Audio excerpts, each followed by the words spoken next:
So I'm always going to look at it because there's new ways of thinking, there's new technologies, there's new information that comes, and we want to be able to adjust and iterate on that. My name is Matt Reiner, Managing Partner at Capital Investment Advisor, CEO of Wellness Strategies, an author, podcast host, and also a speaker to the wealth management community. My mission is to help every family in this country have access and be served by a human financial advisor.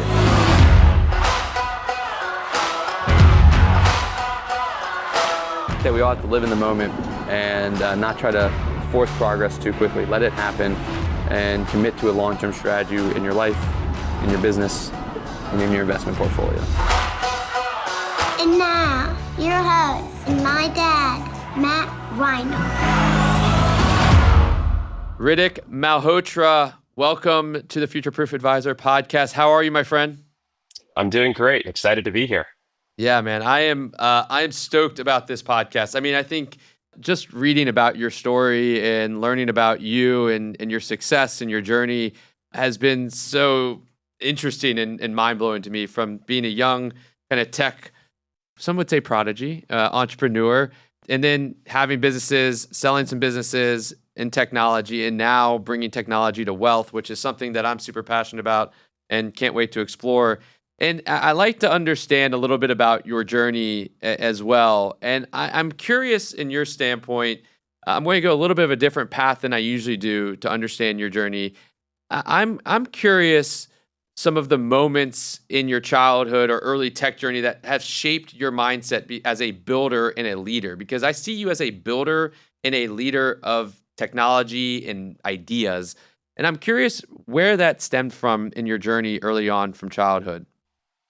It was actually probably when I was about 5 years old or 6 years old is the first moment I can think of. And it was when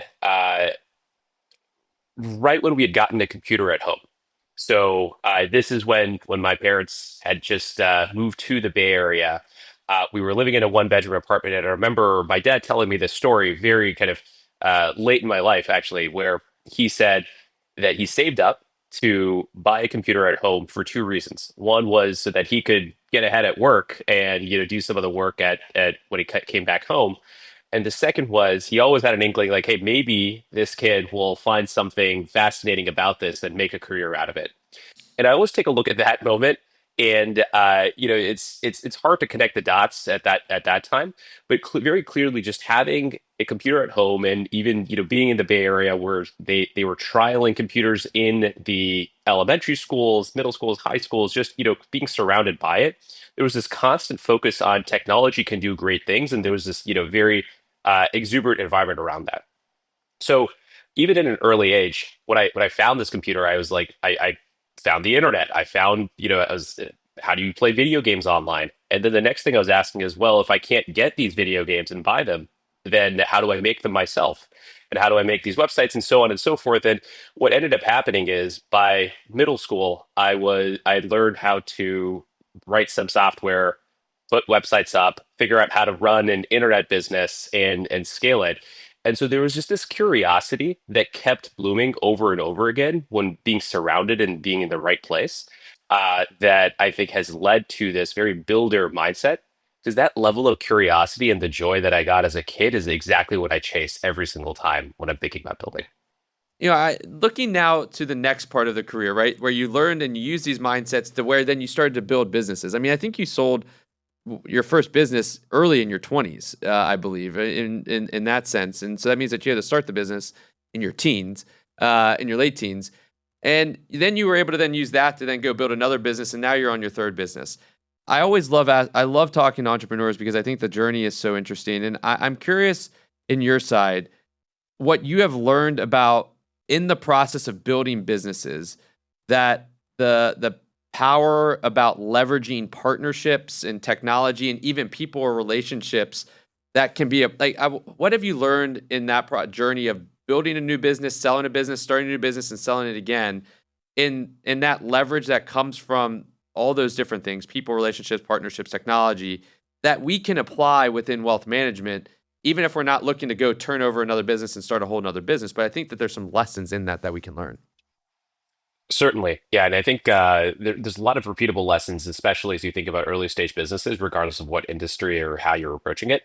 I think the first and foremost goes back to people, and you could think of it as leverage or partnerships as well in this category, where finding the best people to surround yourself with is the most important thing that you can do.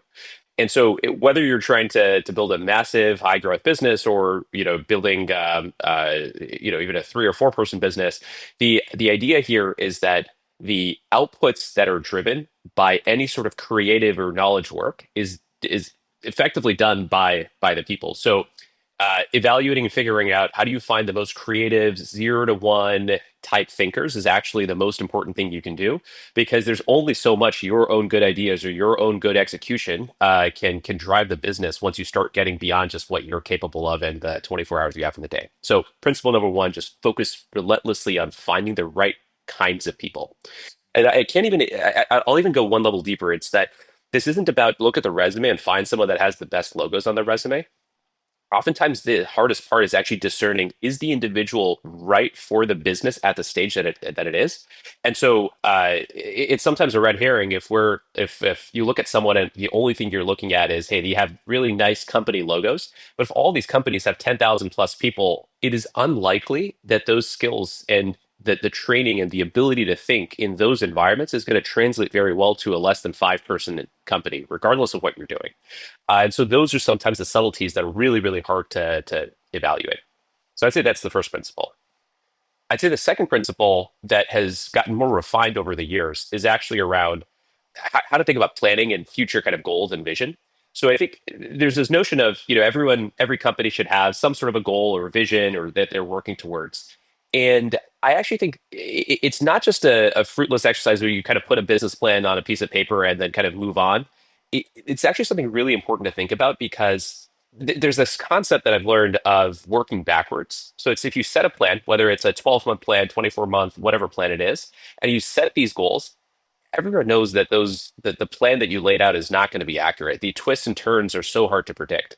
But having a flag put in the ground where you say, this is exactly where I want to be, allows you to make decisions, the micro decisions you're making on a daily, weekly, monthly basis, that allow you to effectively work backwards from that goal and kind of shift and swivel along the roadmap. And I think that's a really, really simple thing to say, but actually a really hard exercise to do, because it forces you to effectively think about, what are all the things I have to say no to? Because you can't be everything for everyone. So pulling the trigger of saying, I'm going to only be this I'm going to do X for Y in 12 months is actually a really, really hard thing, because you're basically having to say no with very little data. And as someone who wants to build you don't want to make these wrong decisions. But I think it really brings in a lot of focus, which is the most important thing you can get in any business. What do you say to someone that says, well, yeah, I hear you, Ritik. I see this and it makes sense, but I don't want to make the wrong decision and spend 12 months building something and it being wrong. Like, if I say that this is my persona and this is their problem, and I go and build to that and it's wrong, I've just wasted time, money, and energy, and I've got a family to feed, right? So what do you say to that person? Yeah. So I think the last part is really important, right? There's an element of risk that they were articulating. I got a family to feed. I don't want to make the wrong decisions. And I think that's the first thing. Just personally deciding where on the risk tolerance curve you want to be. And the reason that's important is that that'll help you make the right kinds of decisions. Because the second thing I was going to say is actually making decisions in a company is effectively a form of game theory at the end of the day. You're trying to maximize the expected value of your outcomes. So each decision doesn't need to be perfect, right? So the way that we usually make these decisions are what we call internally bets, because they are that. You're trying to put a bet in terms of what you think is going to be successful, is we typically just do the simple ROI analysis. How much effort, so that's people cost and dollar cost, is it going to take? What is the expected outcome? So if the goal is, let's take wealth, right? If the goal is AUM, so, okay, great. What do we expect to come out of this initiative? And then what is the probability that it works, right? And it's a very simple way to kind of rate all of the bets. And in some certain parts of the business, when we now do this at a functional level, we're able to say, okay, this function has a long runway. We're not going to be evaluating the success of this function and this team for another 12 months. So very long runway. This team can actually be experimenting for, let's say, 8 of the 12 months before something has to come up.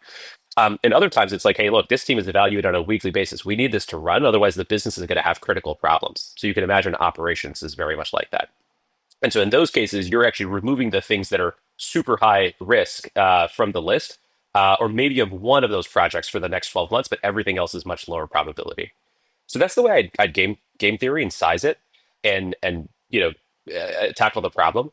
I will say that this sounds really good in theory. That there's no way to truly get over the fear and anxiety of getting the decision wrong, because no decision is going to be 100% accurate.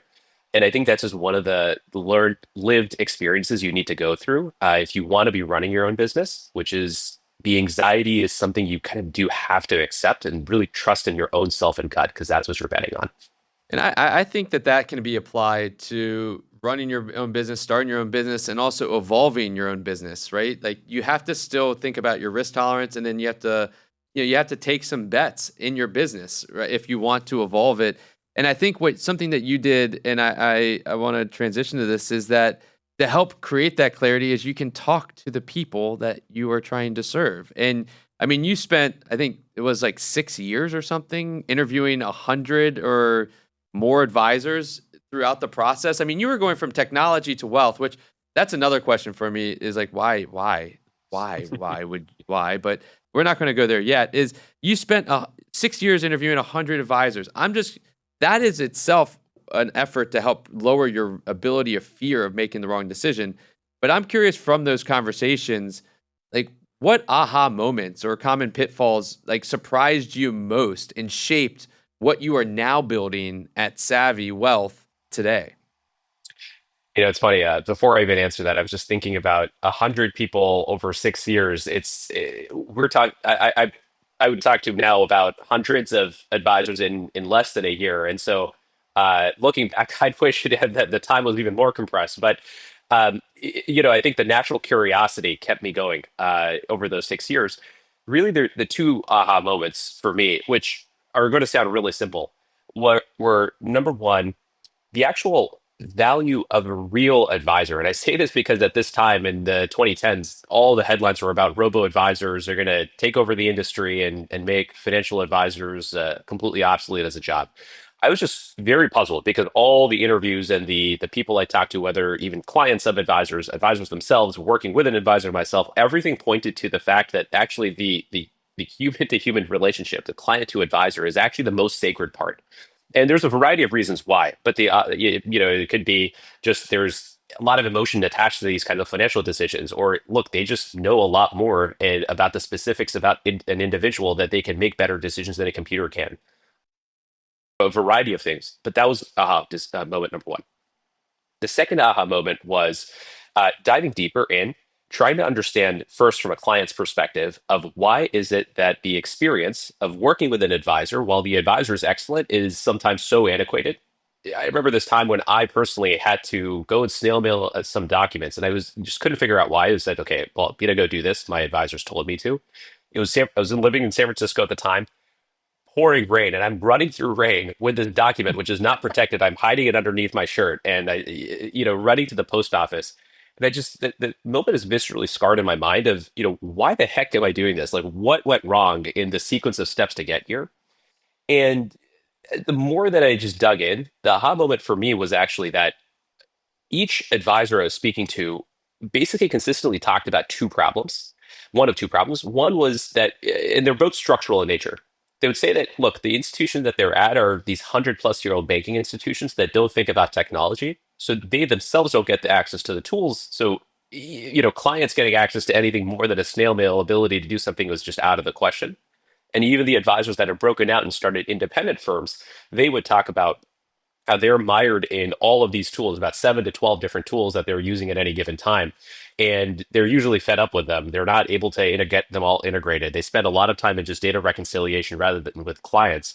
And so there's a whole set of other problems there. So that was aha moment number two. I think that in both of those, I think are still moments for a lot of people in challenges, and I think that those are reasons why advisors push back against modernizing. But I'm curious from your perspective. I mean, you have such different lenses than those that have grown up in this business. Like, what are the biggest misconceptions advisors have about what it takes to modernize, right? Because I think that there is a lot of misconception of what they need to do to modernize without losing the personal touch. Because I think that it's an either or it's like, but there it doesn't have to be. And there are opportunities, I think, that are not even technologically that you can modernize, I'm sure, as well. So, what are some of those misconceptions that you see from your lens that advisors have? I think the few that we typically see is number one, can technology or some variant of technology actually solve any of these problems? And an example of what I mean there is oftentimes the question that even just the way that an advisor or anyone actually could ask the question will assume technology can't solve it. So example is if someone says, well, hey, if I need to get this document mailed, right, who is the person I'm going to send this to help make this happen? And actually, the answer oftentimes is actually, well, if for whatever reason we need to snail mail a document, we actually have an integrated service that you could basically give the document instead of scanning it and sending it to someone. You could give that same PDF to some the internal system, and it will go and then integrate with this other system, and they'll handle the snail mail. They have an automated facility that takes the PDFs and sends it fully secure, completely protects all the client PII, all of that stuff. And just it's a very simple example. I mean, there's hundreds of those that we uncover where oftentimes the disbelief is that, hey, look, this is an operational human task. Why would I even think about how technology can solve it? And I think that the ability to think about technological solutions to things that people don't believe technology can solve is the first kind of area to educate and train. And for what it's worth, every advisor that most advisors we talk to actually are very curious people, and they're appreciative of finding these new ways of working out. I'd say the second area that advisors have some misconceptions about regarding monetization is that it's maybe less misconception, but more fear about what does it do to what is the accuracy and how does it impact the client experience. And so I think the example I'll give is, especially with all the modern AI tools that are out there now, I think there's the general notion now that AI will hallucinate or sometimes might give the wrong answer. And most things that a financial advisor is doing, you can't be 98% accurate. Like just a 2% error rate would mean you're out of business. It's dealing with money. And so there's a natural fear of, well, is this technology going to work at 100%, accuracy? And if not, then how can I rely on this? Then I have to just do all the work myself to just, triple check it. So those are probably the two that come to mind. Yeah. I think that that's an interesting one. It's like, well, if it does 98%, you have to spend 2% of time checking it. Is that better than doing 100% of the time, right? But I think that there's a challenge there. And I even think, as you were mentioning about like that service of sending out the PDFs, I even think about like if there's a non-technology way, right? Thinking about the experience and modernizing it is like you can use a courier nowadays that can go and pick it up so the person isn't running through the rain to the store. Like there's so much other opportunity to think about how to modernize that it just takes thought. It goes back to the first part of our conversation. It takes us to think differently than the Industrial Revolution, to start thinking like a knowledge worker and be creative, which are skills that are hard, I think, at times, because we're looking for the actual solution. As someone coming from tech into wealth, I'm curious. I mean, you've been building Savvy, and it's been going, from what I see from an observer, going really well. What's been the biggest challenge building a wealth business versus a technology business?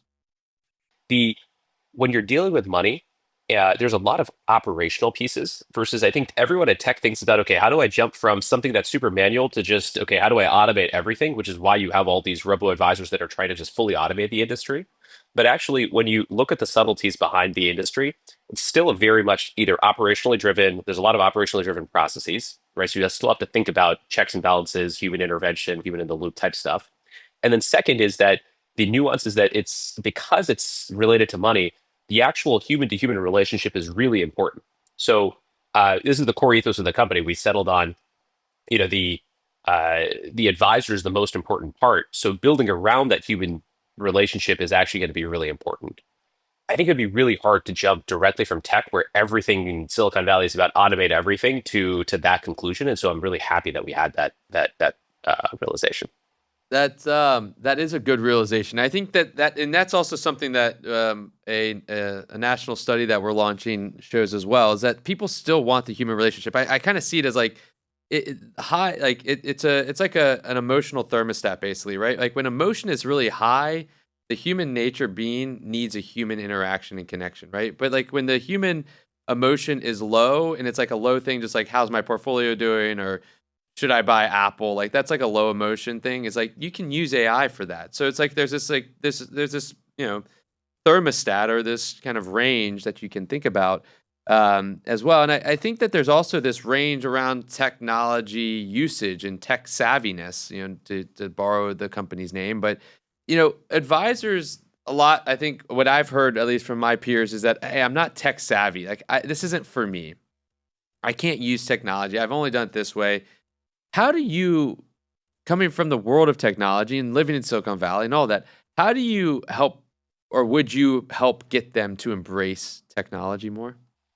It it actually goes back to something we learned in our first company, which was without having to delve into all those details, the core principle we learned was that the best way to design any product or service is actually make it as easy as possible to adopt. So that means least amount of workflow changes.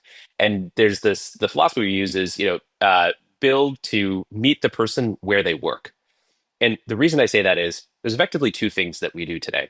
One is, general training principles of whenever we're building any new technology or operational process, we'll create a video, just walk through everything, and that video lives, forever, so anyone can review it. We'll have team members actually help with training. Always have someone on staff to actually help with any questions people are having or any issues they're running into. So just the basic principles are, they'll go a long way. Invest in training and education because you need that. The second thing we do is, and this is actually something we're now we're working on enhancing, is that if you think about the best way for an advisor to operate on a day-to-day basis, so just look at every single second and minute they're spending. The question you have to ask is, well, is the best way that they should be spending is taking out their laptop and clicking buttons and going through workflows on a screen? And some advisors might be okay with that. Maybe that's the way that they think. They're very operationally minded. They like adopting technology. But more often than not, what we found is that if they're jumping from client meeting to client meeting, maybe it's Zoom or maybe it's in person, maybe they're thinking about the talking to a lot of people. Wouldn't a better interface be a voice interface where they could articulate their thoughts about here's what we need to do? The client said X, Y, and Z. We need to translate this into ABC actions, and then the actions just happen. Rather than them having to translate their thoughts into, okay, I need to execute this workflow. Let's go to the 10 steps and then X, Y, and Z. So just thinking about that, that's effectively what we've realized is that these large language model AI technology now is actually excellent at doing things like voice transcription, constructing and deconstructing the actions that need to be taken. And then actually the agent AI style technology is actually excellent at executing the actions so that the advisor basically can go from dictating, which is something that they might have done to an assistant or a junior advisor to take care of the execution, all the way to verifying. And that's the way that people have worked. It's delegating tasks and outlining the tasks all the way to verifying before kind of committing to it is a very well-known pattern. And you can help advisors stay in that pattern for using technology to kind of work around the craft. So that's kind of the magic, and that's where I think we always push our internally of that's where we need to get. We need to meet the advisor and everyone around them where they work. Yeah, as you're talking, it reminded me. My mom, when growing up, she was a dictation person for doctors, and the doctor would always just like voice in what he wanted on all of his patients, and then she would type it up and then send it back, and then that would go to an assistant that would then take the tasks and follow through on everything. It's the same thing. It's just now we've condensed the time and made it easier to do. And that's how it's not like this is something brand new. It's that now it's brand new how we can do it. but not brand new, the concept, which I 100% agree with you on. To your point about AI and like dictation and being where the advisor is, what do you say to people that ask the question, why won't AI take our jobs? So this goes back to two things that I spent a lot of time on before starting the company. The two things were, number one, actually delving into a study. I wish I could remember the exact name, but it's actually similar to one that I think you're running, which was, I think, in 2020. I want to say there was a study done around asking individuals who were high net worth individuals, I think a million to 10 million in net worth, the question of would you want a robo advisor or a human advisor, or kind of agnostic? The data set basically says that at that scale versus they did this in different slices, but at that scale of net worth, 83% of individuals in that study said that they would want a human financial advisor. 6% said that they would be okay with a robo advisor. The rest were agnostic, somewhere in the middle. And the most fascinating thing was actually, of the 83% that said they'd be okay with that they would want a human advisor, 100% of that population said they have no problem if the advisor was using a robo advisor in the background. And actually, so like you discern the study and you kind of keep going further, you can kind of understand here the value that people are ascribing is to that individual, right? There's a number of like qualitative things that they pulled out. Well, so then you're okay. So just keep going deeper. It's like, why is it that case? Like, why are the numbers like this? The second thing I went and delved deep into, and I think you called out actually, is I wanted to understand the brain chemistry and the psychology of someone, because this is such an emotional purchasing decision. Like, we're not going to find some, economic study on, the price efficiency of how people are thinking about this. And actually, like, read a book. It's somewhere in the bookshelf there, that was on the psychology of choices.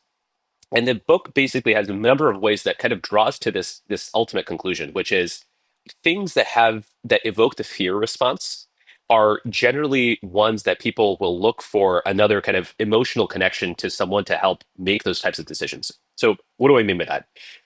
There are some fascinating kind of examples where some of the best surgeons in the country will never make a medical decision for their own family, their own child, for example, and they'll always defer to another doctor, at least to make the final decision. And this is basically just, the risk calculation that they're used to of expected values, et cetera, breaks completely when you're thinking about downside risk of a family member. And it turns out that the same part of the brain that gets activated thinking about health is the same part of the brain that gets activated thinking about wealth. Because for people, the biggest risk is health. The second biggest risk is financial loss. And I think just thinking about that, putting those two things together, that's the defensibility we built the business on. And that's why we don't think that there's a version of this where advisors are going to just lose their job.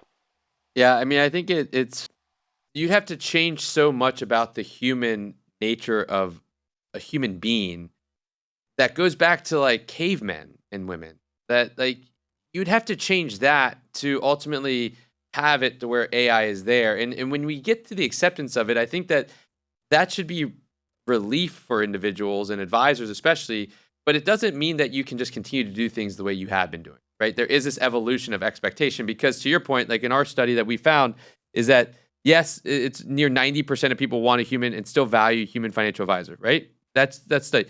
But there's also 7 out of 10 millionaires that have $1 million of investable assets or more that say they will leave their advisor if they're not using up-to-date technology, or they're not up-to-date on technology advancements. So it's like, and they also say that they view investment decisions through the lens of the technology that's being used. So if you have bad tech, they're going to think that your investment decisions are bad. Like, that is how people think now. So the human is still necessary, but like there is you have this new sidekick you need nowadays that is so necessary. So I agree. I think that wealth and health thing in the mind is such a true thing. As we think about this, and I want to be sure to give you, not to take up all your time. I mean, I could talk to you for hours. This has been super engaging. You've had 2 successful technology exits. What keeps you drives you to keep building?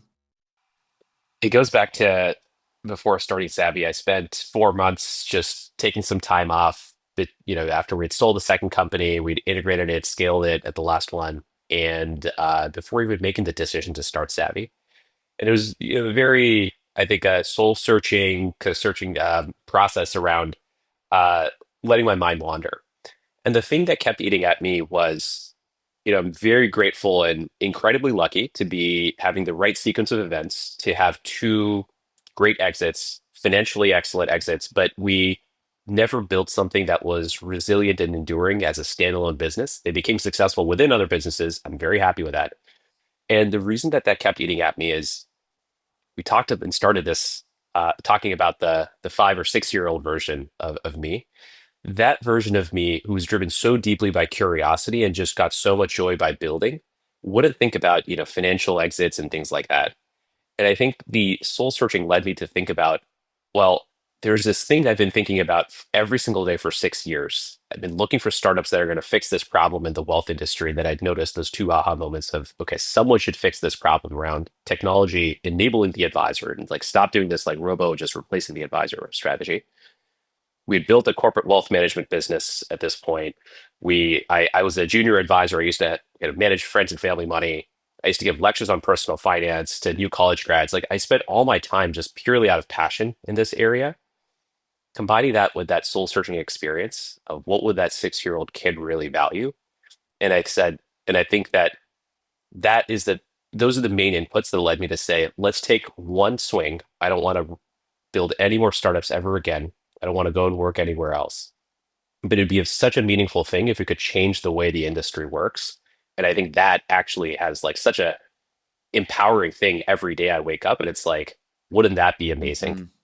Yeah, I mean, I think that that's so powerful, and I'm curious from your standpoint, with that mentality, with that lesson, that reflection, and that drive, what can advisors take away in building their business from that? I think it's the core lesson. There's two lessons I think that I've learned. So maybe it applies to others as well. I think the first is that really identifying the core kind of you can call it mission or reason that you get up every day is really important because in any business, especially if you're starting your own business, there's so much uncertainty that you sometimes have to cloud yourself of, okay, I don't have any data in making these decisions, but I have to like really believe in something. It's almost this like higher power that you're believing in, which is defined by yourself.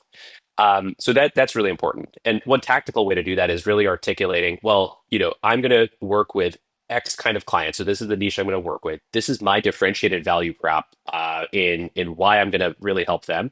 And here's where I drive value. It's like maybe the gratitude of seeing their financial plan come to life, or them having all this relief because they were worried about finances, or whatever it is.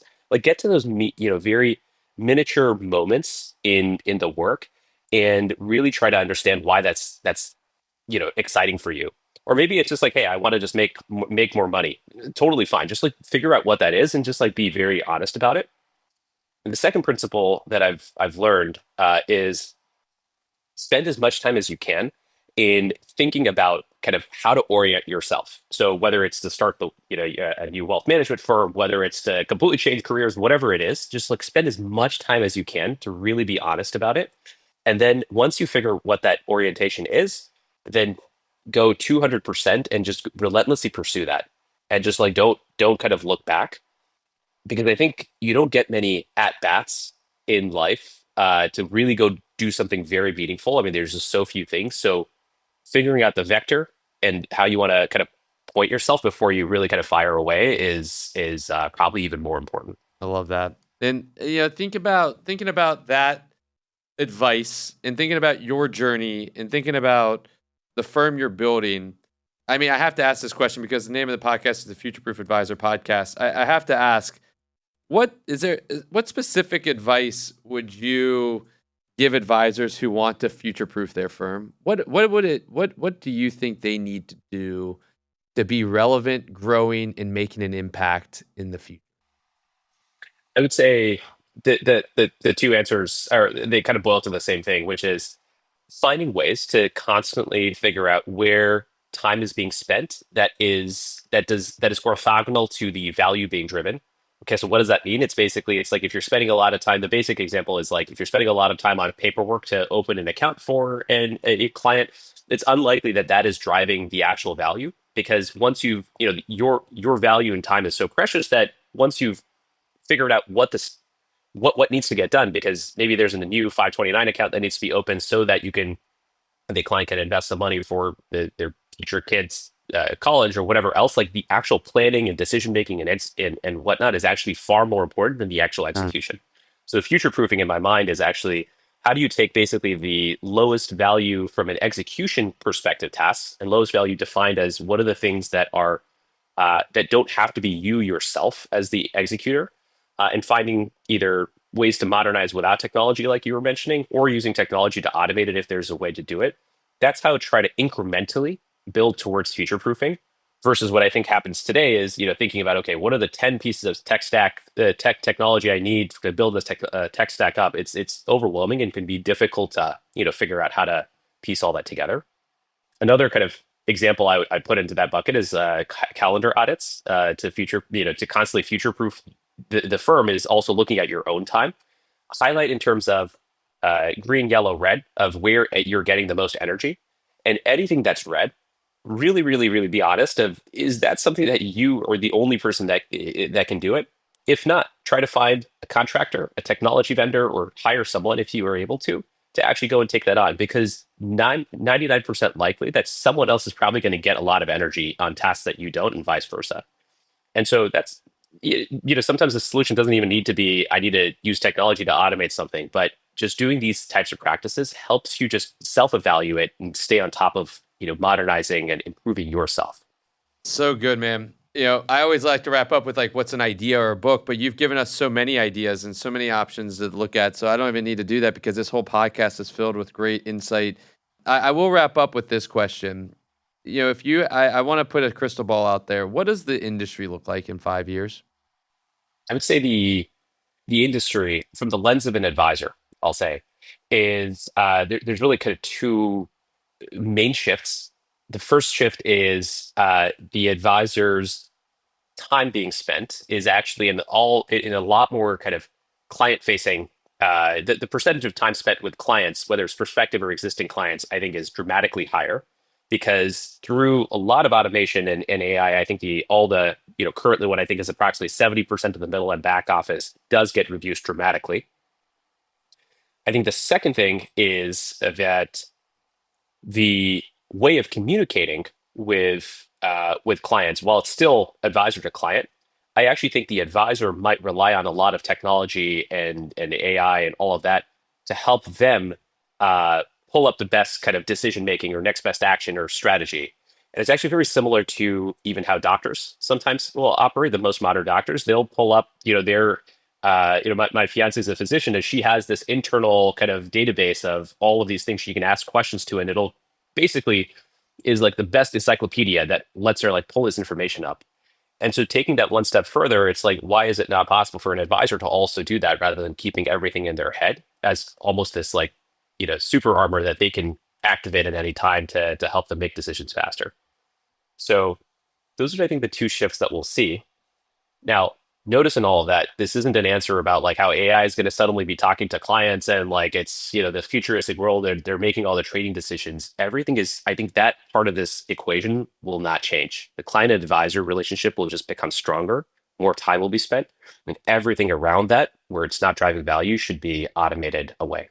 Yeah, I would say this one thing that I think is like a misconception about AI, at least in my world, and maybe I'm using it the wrong way, is that AI hasn't given me more time. I've just gone more deep in depth on more things, and it's brought more vision and view to what I want to do, as opposed to like just allowing me to move on to tasks. Because if you're curious, you can go deep and wide and build something so much more powerful. And so it's more fun than just executing on a task on a surface level. So, Ritik, man, I really do appreciate your time. And I'm sure everybody's going to want to continue to follow you. So I asked this question to all my guests: how's the best way for people to continue following you, your journey, and what y'all are doing at Savvy Wealth? Yeah, a couple easy ways. SavvyWealth.com if you want to sign up there as an advisor. Even if you're not looking to move, we'll send a newsletter out periodically to stay in touch. You can find us on LinkedIn is the best way to find both Savvy Wealth and also my profile, just Ritik Malhotra on LinkedIn. Follow along, and we'll be posting updates there as well. Ritik, thanks so much, man. I appreciate your time and insight, and congratulations on everything you've done, man. Really appreciate it.